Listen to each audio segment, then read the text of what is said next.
የመጻሕፍት ዓለም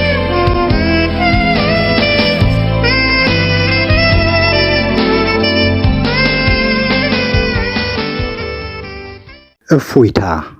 ደራሲ አሌክሳንደር ዱማስ። ትርጉም ተሾመ ዳምጠው። ተራኪ ደጀኔ ጥላሁን። እፎይታ ዘ ካውንት ኦፍ ሞንቴ ክሪስቶ ክፍል 34።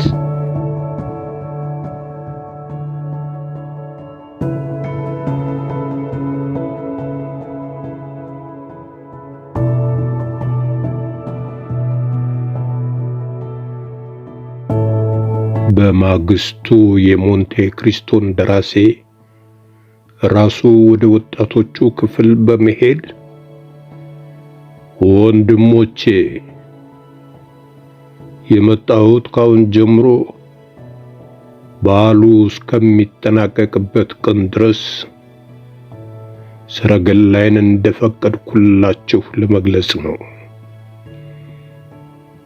አላቸው። ሁለቱ ወጣቶች ጥቂት ከተግደረደሩ በኋላ በሰረገላው ለመጠቀም ፈቃደኛ ሆኑ። እንደራሴው ለሩብ ሰዓት ያህል የተለያዩ ጉዳዮችን ሲያጫውታቸው ቆየ። አነጋገሩ ከሁሉም አገሮች ስነ ጽሑፍ ጋር በደንብ እንደሚታወቅ ይመሰክራል። በስነ ጥበብ በኩልም ጥልቅ ዕውቀት እንዳለው አልበርትና ፍራንስ የቤቱን ግድግዳ ተመልክተው አረጋግጠዋል። በውይይታቸው ወቅት እንደራሴው የሚወረውራቸው ቃላት በሳይንስ መስክ ሰፊ ግንዛቤ እንዳለው ይመሰክራሉ። በተለይ ኬሚስትሪን በሚመለከት ከፍተኛ ጥናት ሳያደርግ የቀረ አይመስልም። ከጥቂት ጊዜ በኋላ ፍራንዝና አልበርት ወደ ሰረገላቸው ሄዱ። አልበርት ትናንት የተወረወሩለትን አበቦች ሆም ብሎ አሁንም በቁልፉ አዝራር ላይ ያስቀመጣቸው። አደባባይ ውስጥ እንደገቡ አልበርት የቆነጃጅቱን ሰረገላ ሲያይ አበባዎቹን ከኮቱ በማንሳት ወደ ከንፈሮቹ አስጠጋቸው። አበቦቹን የወረወረችው ኮረዳ ዛሬም ሌሎች አበቦችን አከታትላ ወረወረችለት። በዚህ ሁኔታ ሁለተኛው ቀን አለፈ። በሶስተኛው ቀን ፍራንዝ የተለየ ጥሪ ስለነበረበት ከጓደኛው ጋር በአደባባዩ ሲዞር ለመዋል አልቻለም። ሁለቱ ጓደኞች ማታ በመኝታ ክፍላቸው ለመገናኘት ተቀጣጥረው ተለያዩ። በዚህም መሰረት አልበርት በዚያ ዕለት ብቻውን በሰረገላ ውስጥ ለመቀመጥ ተገዶ ነበር የዋለው። ከምሽቱ 11 ሰዓት አካባቢ ፍራንዝ ከውሎው ተመልሶ ባልጋው ላይ ጋደም እንዳለ አልበርት አንዲት ቁራጭ ወረቀት እያወዛወዘ ተንደርድሮ ገባ። የሰረገላው ቆንጆ የወረወረችለት መልእክት ነበረ። አንብብ አለ አልበርት የቀትር ፀሐይ እንደመታው ውሻ እያለከለከ። ፍራንዝ ወረቀቱን ተቀብሎ ማንበብ ጀመረ። ማክሰኞ ማታ ልክ በ1 ሰዓት ከፓንቴፌሲ ጎዳና ትይዩ ሰረገላውን ትተቁም። የሮም ገበሬ ቤተሰብ አለባበስ ያላት ሴት ሻማህን በእጅ ላይ ትነጥቃለች። እኔ ስለሆንኩ ተከተለኝ። ልክ ጊያኮሞ ቤተ ክርስቲያን ቅጥር ግቢ ደረጃውን ወርደህ እንደጨረስክ ዞር ብዬ ስመለከት በትክክል አንተ መሆንን ለማወቅ እንዲረዳኝ ትከሻ አካባቢ ቀይ ፎጣ መጠምጠም አለብህ። እስከዚያ ድረስ አታየኝም። ጥንቃቄ አይጉደልህ። ምን ይመስላል ፍራንስ? ሲል ጠየቀ አልበርት ጓደኛው አንብቦ መጨረሱን አስተውሎ። የተሳካልኝ ይመስለኛል ነበር የፍራንዝ መልስ። ማክሰኞ ደረሰ። ጀንበር ጠልቃ ሰማይ ላይ ከዋክብት ይታዩ ጀመረ። ልክ ከምሽቱ 1 ሰዓት ሲሆን አልበርትና ጓደኛው በደብዳቤ ወደ ተጠቀሰው ፓንቴፌሲ ወደ ተባለው ጎዳና ሄደው በቀጠሮው ቦታ እንደደረሱ አልበርት ሻማውን እንደያዘ ከሰረገላው ከወረደ በኋላ ወደ ጊያኮሞ ቤተ ክርስቲያን ማምራቱን ቀጠለ። ፍራንዝ ከሰረገላው ውስጥ እንደተቀመጠ የጓደኛውን አካሄድና የሚገጥመውን ሁሉ ባንክሮ ይከታተላል። አልበርት የቤተ ክርስቲያኑን ደረጃ ወርዶ እንደጨረሰ ፊቷን በአይነ ርግብ የሸፈነች ሴት በደብዳቤው ላይ የተገለጸውን አይነት አለባበስ ለብሳ ሻማውን ነጠቀችው። ከርቀት የተነሳ የሚነጋገሩት ባይሰማውም ፍራንዝ እጅ ለእጅ ተያይዘው ሲሄዱ ይታዩት ነበረ። በዚህ ጊዜ በዓሉን ፍጻሜ የሚገልጸው ደወል እንደተደወለ ለአከባበሩ ወደ አደባባዩ የወጡት የሻማ መብራቶች በሙሉ የመንገዶቹ መብራቶችም ጭምር በአንድ ትንፋሽ እንደጠፉ ሁሉ በአንድነት ድርግም አሉ። ፍራንዝ ሰረገላ ውስጥ እንደተቀመጠ ያልታሰበ ጨለማ ዋጠው። ከጨለማው ጋር ጸጥታ ሰፈነ። በመጨረሻ ወደ ሆቴሉ ተመልሶ የቀረበለትን ራት ተመገበ። አልበርት ሊቆይ እንደሚችል ስለነገረው እስኪመለስ መጠበቅ አልነበረበትም። ከምሽቱ 5 ሰዓት ላይ ፍራንዝ ብንን ሲልም አልበርት አልተመለሰም። ወዲያውኑ ግን የሆቴሉ ሰራተኛ ወደ ክፍሉ ገብቶ ጌታዬ፣ ከአልበርት የተላከ ደብዳቤ የያዘ ሰው ሆቴሉ በረንዳ ላይ ጠብቆታል አለው። ፍራንዝ ጊዜ ሳያባክን ወደ በረንዳው ወጣ። በእርግጥም አንድ ሰው ቆሟል። ፍራንዝ ከአልበርት የተላከው ሰው እሱ ለመሆኑ ጥርጣሬ አልነበረውም። ሊያነጋግረው ጠጋ ከማለቱ ሰውየው ቀልጠፍ ብሎ ከኔ ምን ትፈልጋለህ ሲል ጠየቀ። ወደ ኋላው በማፈግፈግ ከአልበርት ደብዳቤ ያመጣው አንተ አይደለህም እንዴ ሲል ጠየቀ ፍራንዝ። ስምህ ማን ነው በማለት ጠየቀ መልእክተኛው። ፍራንዝ ደብዳቤው የተላከው ላንተ ነው። መልስ ያስፈልገዋል ሲል ጠየቀ ፍራንዝ ደብዳቤውን እየተቀበለ። አዎ ጓደኛ መልስ እንደምትሰጥ ተስፋ ያደርጋል። እና ከኔ ጋር እንግባና መልሱን እሰጥሃለሁ። የለም እዚሁ መቆየትን መርጣለሁ አለ መልእክተኛው እየሳቀ። ለምን? ምክንያቱም ደብዳቤውን ስታነብ ትረዳዋለህ። ፍራንዝ በፍጥነት ወደ ክፍሉ እንደገባ ደብዳቤውን ገልጦ ያነብ ጀመረ። ውድ ፍራንዝ፣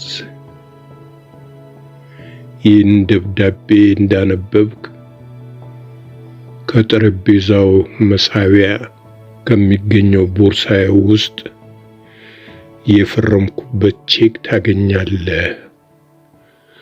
ወደ ባንክ ሄደ 40,000 ፍራንክ ካወጣ በኋላ ይህን ደብዳቤ ለሰጠ ሰው ስጥልኝ። የኔ የባንክ ገንዘብ በቂ ካልሆነ ከራስህ ሙላበት። በአስቸኳይ ገንዘቡን ማግኘት ስላለብኝ ቸል እንዳትል። ሌላ የምለው የለኝም። ያለው እኔ እንደመሆኔ ለኔም ያለህኝ አንተነህ አልበርት። ከነዚህ ቃላት በታች ደግሞ በሌላ አይነት የእጅ ጽሑፍ የሚከተለው ተጽፏል። የተጠቀሰው ገንዘብ ልክ ከጠዋቱ 12 ሰዓት ላይ ካልደረሰለት አልበርት የተባለውን ጓደኛህን በሕይወት አታገኘውም። ሉዊጊ ቫምፓ። ሁለተኛው መልእክትና ፊርማ ሚስጥሩን ከመግለጡም በላይ መልእክተኛው ለምን ሆቴል ውስጥ እንዳልገባ ያስረዳል። አልበርት በመላው አውሮፓ በዝና በሚታወቀው ሉዊጊ ቫምፓ በተባለው የኢጣሊያ ሽፍታ እጅ ወድቋል። የሚባክን ጊዜ አልነበረም። ፍራንዝ ወደ አልበርት ጠረጴዛ ሮጦ ከሄደ በኋላ ከመሳቢያ ቦርሳውን አውጥቶ ቼኩን ሲመለከት አልበርት የነበረው 60,000 ፍራንክ ሲሆን ከዚህ ውስጥ ግማሹን አጥፍቶታል። ፍራንዝ ራሱ የባንክ ተቀማጭ አልነበረውም።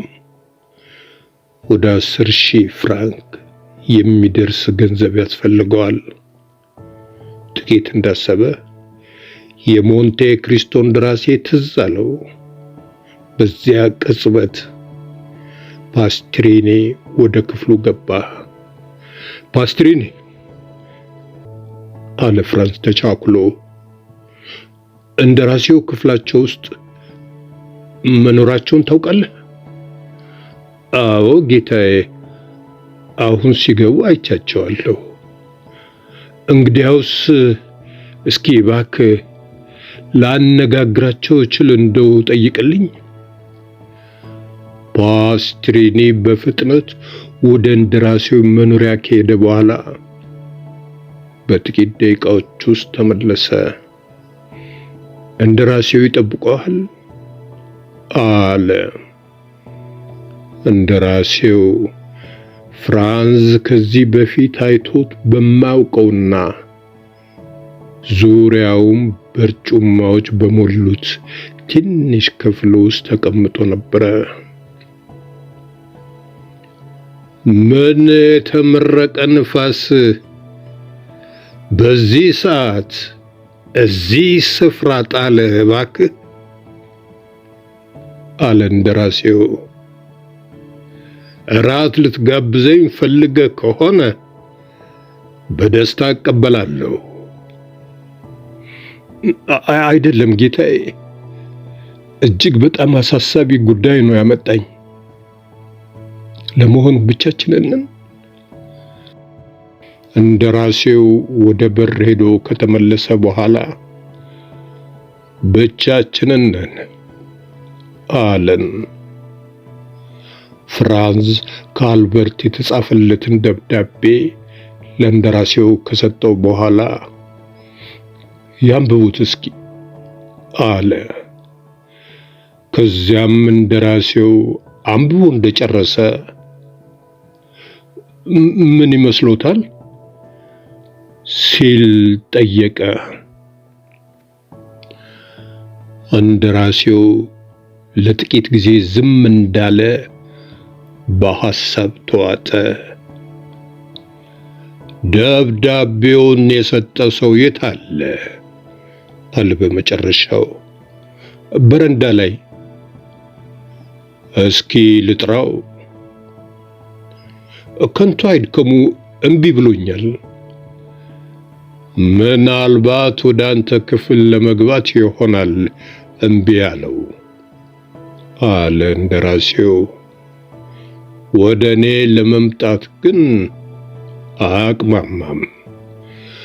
እንደራሴው በረንዳውን በሚያሳየው መስኮት በኩል አንገቱን ወጣ አድርጎ ልዩ አይነት ፉጨት ሲያሰማ መልእክተኛው መልእክቱን በደንብ ለማየት ይችል ዘንድ ከበረንዳው ወደ መሃል መንገድ ብቅ አለ።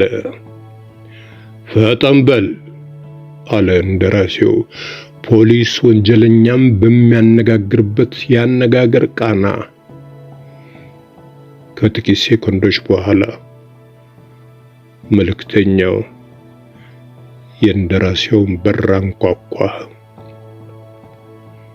አሃ አንተ ነህ እንዴ ፔፒኖ?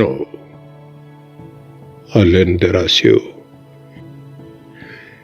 ፔፒኖ መልስ በመስጠት ፈንታ በጉልበቱ ተንበርክኮ የእንደራሴውን እጅ በመያዝ ደጋግሞ ሳመው። ሕይወትህን ማዳኔን እንዳረሳህልኝ ተገንዝቤያለሁ አለ እንደራሴው። በሳምንት ዕድሜ ብትረሳ ኖሮ ይገርመኝ ነበረ። ኧረ የለም ጌታዬ፣ እንኳን አሁን እስክሞትም አይረሳኝ ሲል መለሰ ፔፒኖ በሚቅለሰልስ የአክብሮት አነጋገር። በል ተነሳና የምጠይቅህን መልስ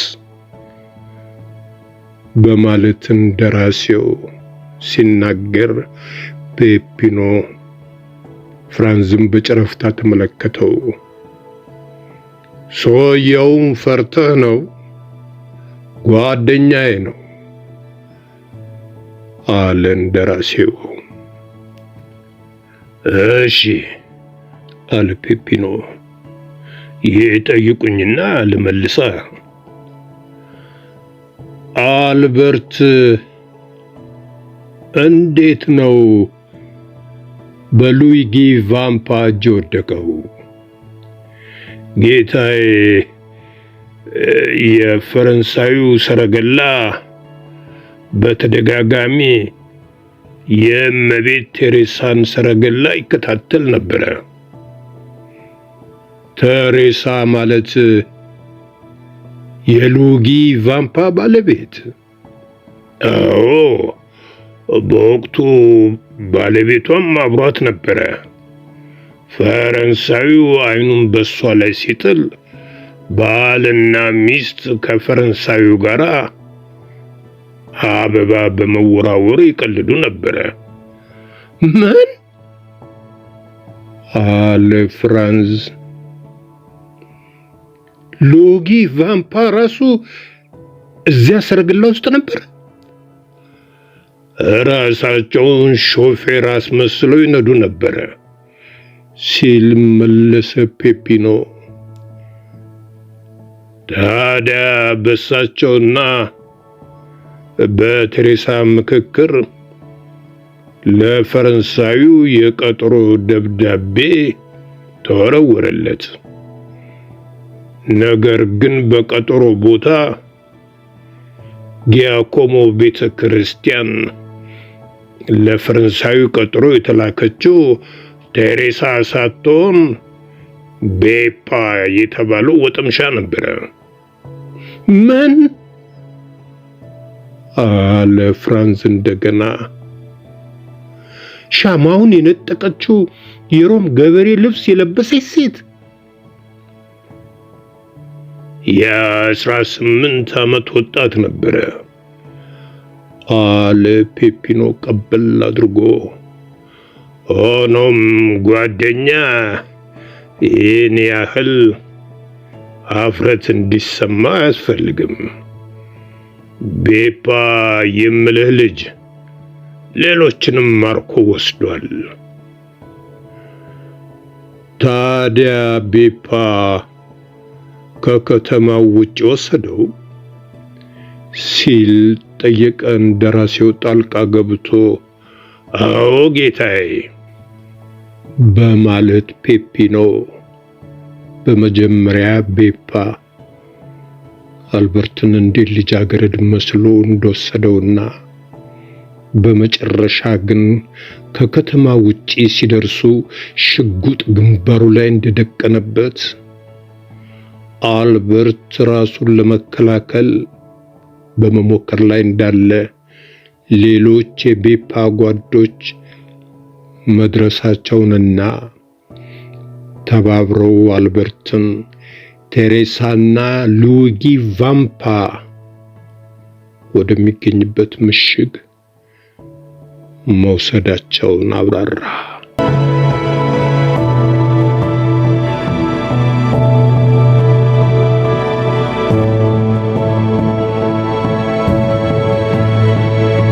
በትረካው ከተደሰቱ ሰብስክራይብ፣ ላይክ እና ሼር ያድርጉ። እናመሰግናለን።